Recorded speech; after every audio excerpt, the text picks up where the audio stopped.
Qué alegría poder saludarles nuevamente, hermanos y amigos queridos todos, en este tiempo que nos toca vivir, en este tiempo donde la fe nos sostiene, en este tiempo donde la gracia del Señor se derrama sobre cada corazón, particularmente todas nuestras familias, que aunque no pueden congregarse en el santuario, en el templo, hacen de cada hogar una iglesia. Todos sean benditos en el nombre del Señor. Hoy continuamos trabajando con las bienaventuranzas y vamos a leer en el capítulo 5 del Evangelio de Mateo, el versículo 4, que dice de la siguiente manera: en el nombre del Padre, del Hijo y del Espíritu Santo. Amén. Bienaventurados los que lloran, porque recibirán consolación. Bienaventurados los que lloran, porque ellos recibirán consolación. Alguien comentó que las bienaventuranzas son como las campanadas de Dios que invitan a llegar a su templo. Es que cada una de ellas, cada una de estas bienaventuranzas, tiene como objetivo el que nos acerquemos más a Dios, a que recibamos su abrazo, sus muestras de amor como Padre amante.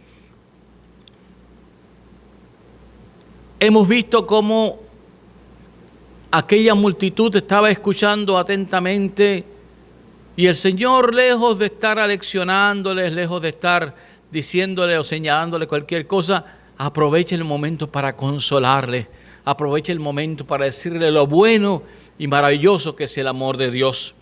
Y como comentamos el domingo pasado, estas bienaventuranzas fueron expresadas por el Señor en arameo, que era su lengua materna, pero escritas por Mateo fueron escritas en griego.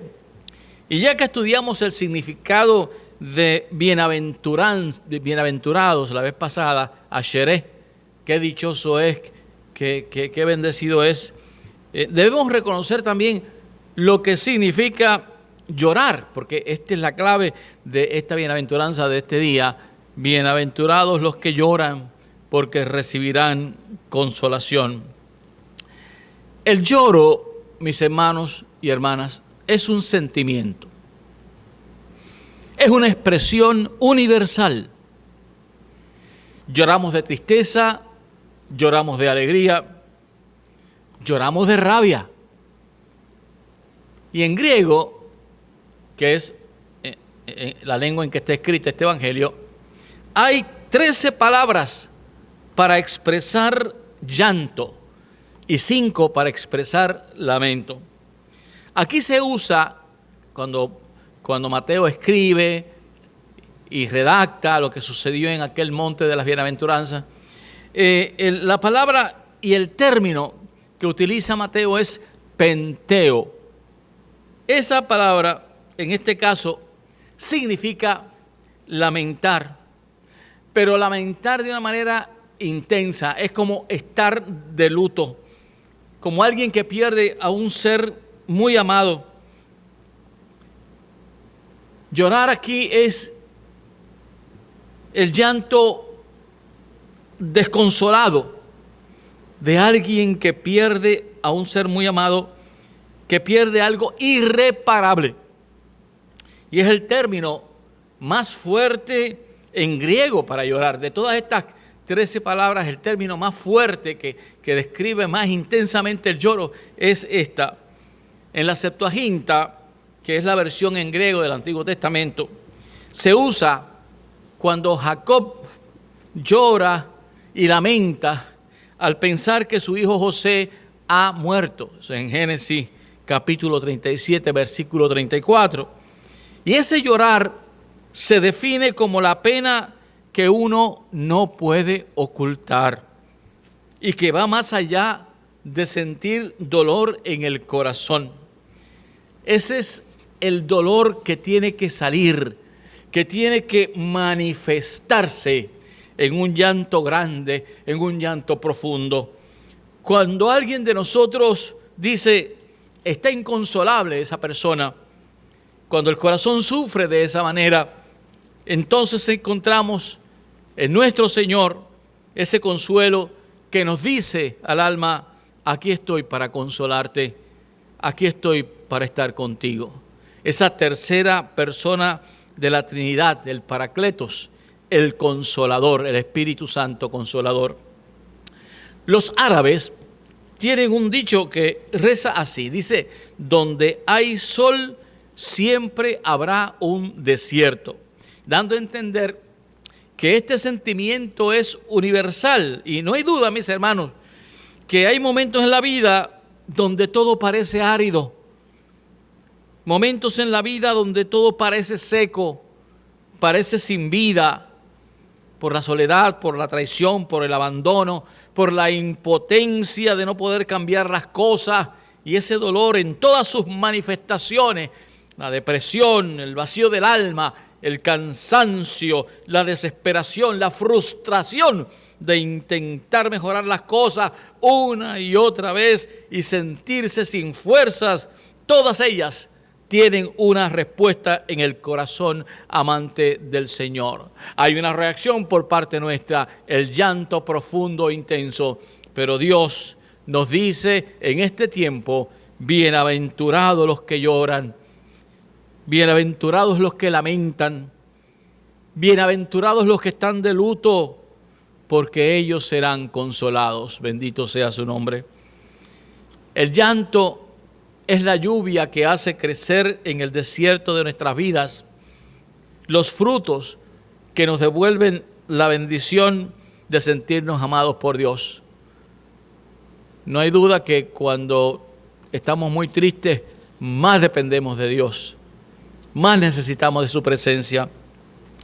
Por naturaleza humana, quisiéramos rehuir del dolor, quisiéramos salir corriendo del llanto y de todo aquello que nos pueda convertir en seres tristes. Pero en nuestra condición humana sabemos que eso no puede ser. Es posible, por ejemplo, que los jóvenes en su fuerza, en su vigor y en su inexperiencia no hayan sentido todavía el azote, los fuertes dolores de la vida. Pero llegará el día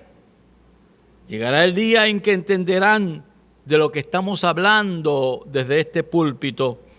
Entonces entenderán por qué sus padres lloran. Entonces entenderán por qué a las 12 de la noche están doblando rodillas, rogando al Todopoderoso que les guarde y que les cuide. Porque no hay duda que en la medida en que envejecemos, más presente se hace ese elemento del llanto, más presente se hace ese elemento de dolor, de lamento. No es hasta que tenemos hijos que comienzan los desvelos, que comienzan las noches largas con nuestras rodillas pegadas al suelo, intercediendo por ese muchacho o esa muchacha que está fiestando por las calles de San Sebastián. No es hasta que nuestros hijos comienzan a tener amistades atrayentes, pero malas, que los inducen a probar el licor o la droga.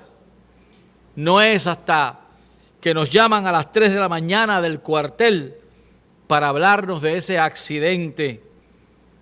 No es hasta que forzosamente tenemos que dar la cara por ellos en una corte, con una vergüenza tal que tan siquiera nos atrevemos a mirar al juez, que entonces extrañamos lo que era vivir como niños, sin preocupación del dolor.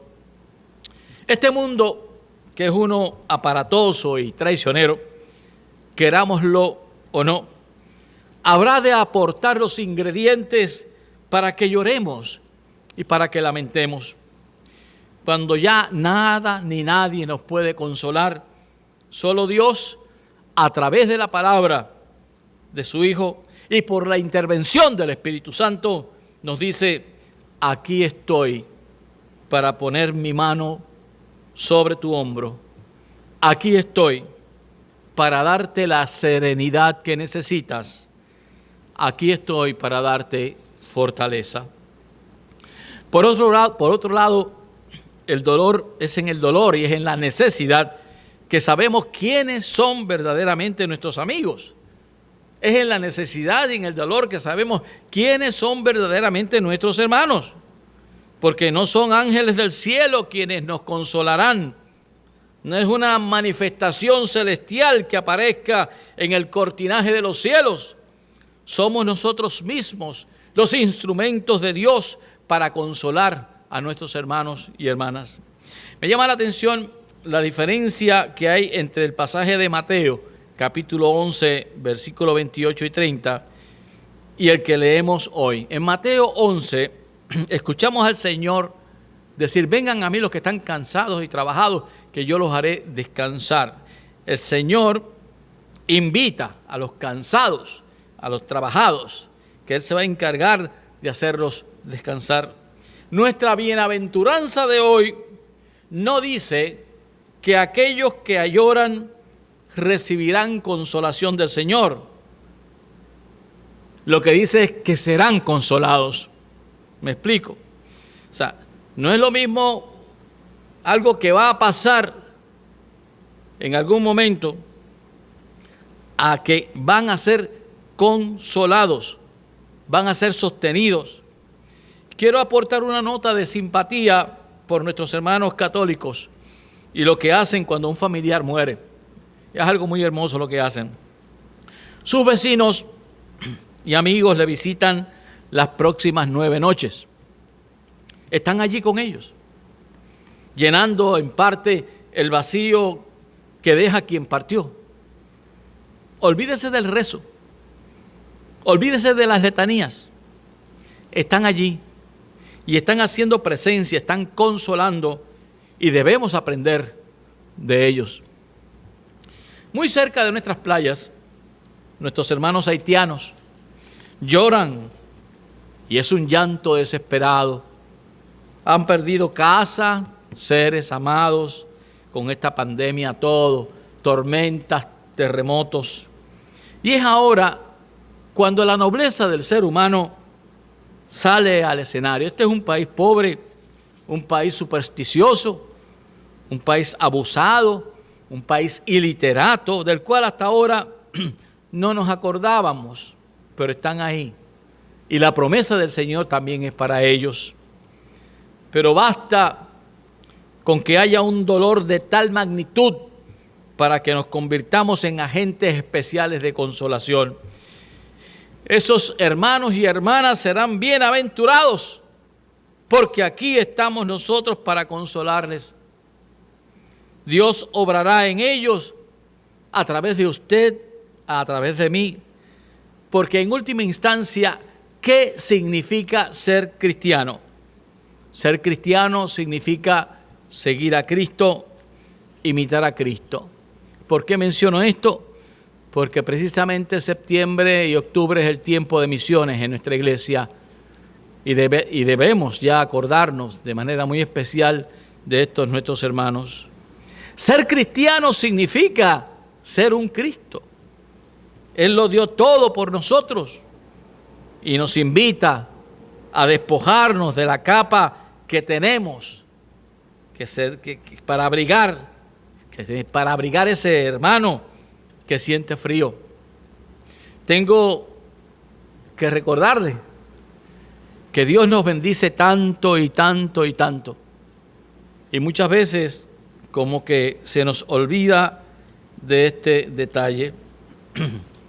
No sé si han notado lo que sucede cuando una familia pierde un hijo.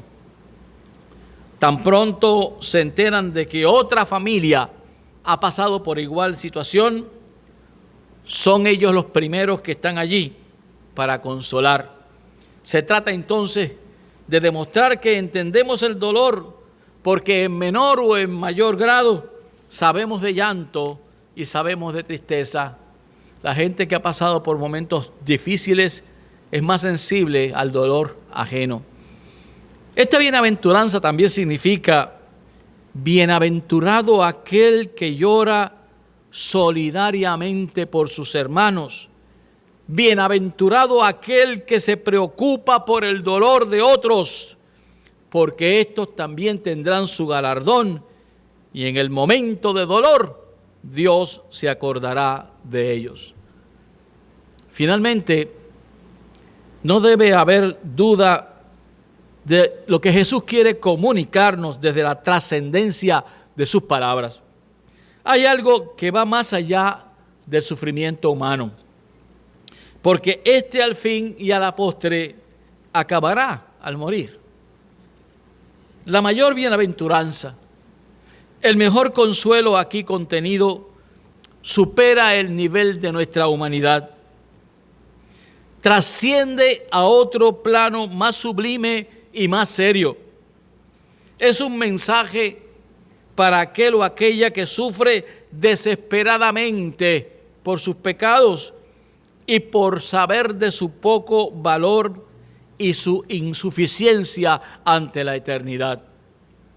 Hay quienes se engañan pensando que la iglesia es una farsa, que la iglesia es solamente un grupo de personas que se reúnen para sentirse bien ante lo ignoto, ante lo incomprensible, como es la muerte.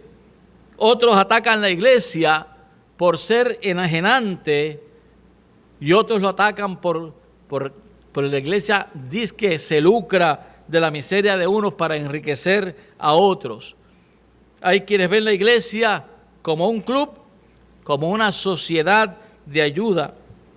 Y todos los detractores de la iglesia del Señor olvidan e ignoran que cuando Jesús en Pentecostés funda su iglesia, lo hace para consolar a aquel que siente miedo. Lo hace para consolar a aquel que siente pánico. Lo hace para consolar a aquel que siente dolor ante la certeza de la muerte y ante una eternidad sin otra respuesta que no sea el vacío. Es en la iglesia, es en la fe en nuestro Señor Jesucristo que buscamos esa columna que nos sostiene ante aquellos que no conocemos, salvo lo que es revelado por la palabra. Si usted examina el comienzo del ministerio de Jesús en el capítulo 4, versículo 17 de Mateo, la primera expresión, su primer mensaje comienza con la palabra arrepiéntanse. Ahora sepan esto, ningún ser humano puede arrepentirse hasta que no se lamente por su vida pecaminosa. Lo único que cambia la vida de una persona es cuando de súbito se confronta contra aquello que abre sus ojos espirituales para ver lo que es el pecado y lo que el pecado ha hecho en su vida. Pero volviendo al principio, nuestros hijos e hijas pueden vivir a su manera, sin pensar en los efectos y consecuencias de sus actos. Pero un día algo sucede y ese mismo muchacho ve en la cara de su padre o de su madre el dolor y el impacto de sus acciones. Es en ese instante y no antes que puede entonces contemplar el cuadro amplio y completo de su estilo de vida. Entonces es que se da cuenta de aquellas advertencias, de aquellos consejos que daban sus padres y que para ellos no tenían sentido, y viene el lamento. De igual manera pasa cuando contemplamos la cruz y nos convencemos de la tragedia del pecado que provocó que el ser de luz más amoroso del universo se estrellara, crucificado, desnudo, abofeteado, apaleado, despedazado por el látigo, insultado por la multitud, pagando el precio de nuestros desaciertos. Cuando vemos en esa cruz nuestro nombre y apellido, junto a la lista de nuestros pecados, uno por uno, y nos damos cuenta de nuestra culpabilidad, entonces esa bendita cruz se abre ante nuestros ojos para ver lo horroroso de nuestra vida pecaminosa, desordenada y sin Cristo.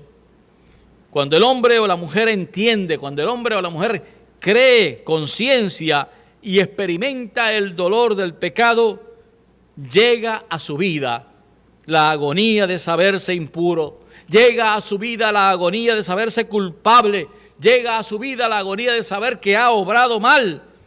Y para quien llega a ese estado de convicción de pecado, para quien se sabe impotente para volver atrás, para aquel que reconoce el mal que ha hecho y le duele, para aquel que voluntariamente recibe el regalo del perdón y ve los brazos abiertos de Jesús en la cruz, que le abrazan en la muestra de amor más inmensa del universo, para él es esta bienaventuranza. Es lo que intenta comunicarnos el salmista cuando en el Salmo 51, versículo 17, dice: los sacrificios de Dios son el espíritu quebrantado, el corazón contrito y humillado no despreciarás tú, oh Dios. En resumen, mis hermanos, el verdadero sentido de esta bienaventuranza es la siguiente: qué dichoso es aquel que llora por el sufrimiento humano, por el dolor de su pecado, porque éste recibirá la consolación del Espíritu Santo y el gozo de la salvación. La Biblia dice en 1 Corintios capítulo 12, versículo 3, que nadie puede exclamar que Jesús es el Señor sino por el Espíritu Santo.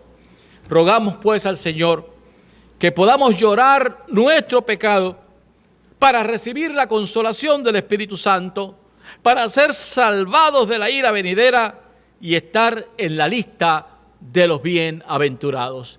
Que el Señor les bendiga poderosamente.